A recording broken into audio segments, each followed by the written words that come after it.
Tahun 1998 lalu, Perdana Menteri Cina yang baru dilantik, Zhu Rongji, mendeklarasikan diri.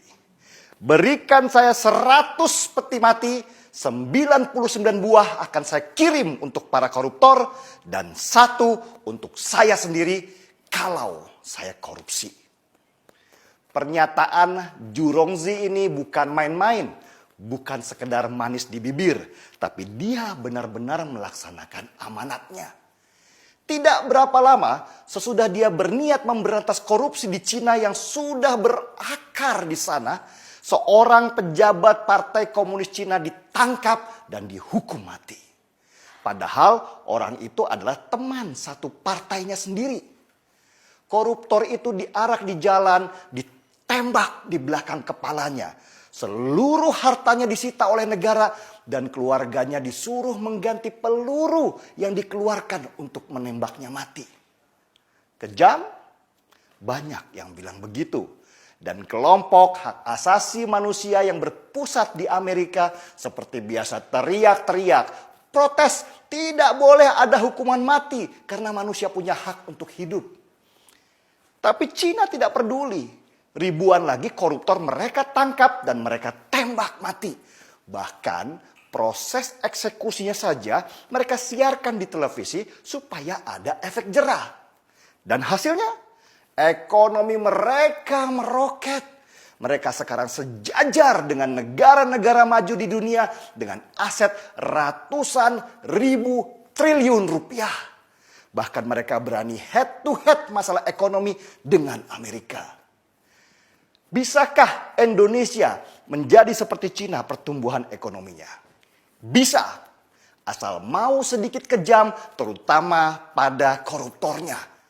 Indonesia sama seperti Cina sebelum tahun 1998. Korupsi sudah menjadi budaya dari atas sampai bawah. Kalau nggak korupsi rasanya badan nggak enak. Soalnya di sekitarnya begitu semua. Pertanyaannya, beranikah Indonesia? Wacana hukuman mati untuk koruptor di Indonesia sebenarnya adalah wacana lama. Tapi tidak pernah berhasil dilaksanakan. Ya gimana? Wong untuk itu harus dibuat undang-undangnya dulu. Yang membuat adalah DPR. Dan di mana koruptor yang paling banyak? Ya di DPR juga. Mana mau maling nangkap maling. Selain itu, perangkat hukum kita seperti KPK juga gak bersih-bersih amat.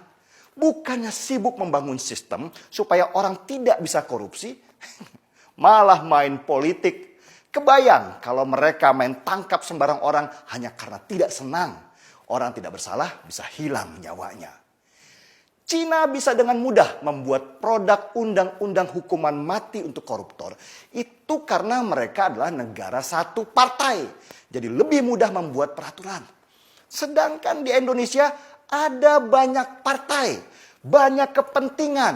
Mau bikin produk undang-undang saja berantemnya nggak selesai-selesai. Tapi pas gajian, nagih duluan. Para anggota DPR yang mayoritas dari partai itu punya konsep yang mirip-mirip Julius Caesar, Vini, Vidi, Vici. Kami datang, kami lihat, kami taklukkan. Tapi mereka modifikasi sedikitlah dengan kalimat, kami datang, kami absen, kami ngorok di ruangan, dan kami pulang.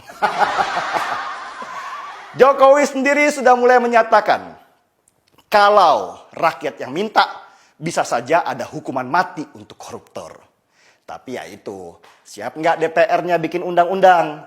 Dan wacana ini kembali bergulir dengan harapan tinggi, meski nggak pernah terjadi. Mirip-mirip timnas sepak bola Indonesia yang selalu menjanjikan juara, tapi selalu pulang dengan tangan hampa. Kalah sudah biasa, kalau menang itu baru luar biasa. Sulit sekali negeri ini menghukum mati para koruptor di sini. Bahkan Fadly Zon, petinggi Partai Gerindra, pernah tanpa malu-malu menyebut kalau korupsi itu oli pembangunan. Kalau nggak ada korupsi, negara nggak jalan. Nah loh, gimana mau bikin undang-undang? Mungkin hanya di Indonesia koruptor diperlakukan seperti raja. Dikasih baju kebesaran warna oranye, terus dadah-dadah di depan kamera dengan senyum lebar di wajah.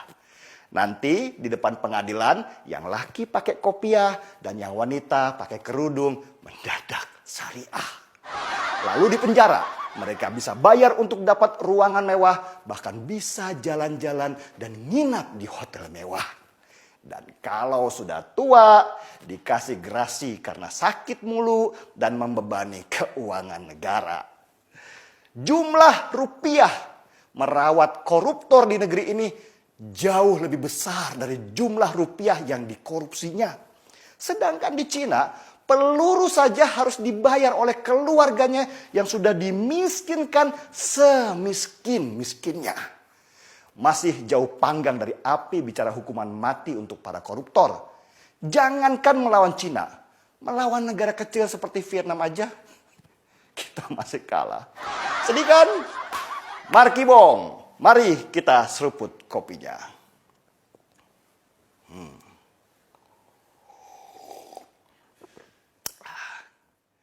Saya Denny Siregar.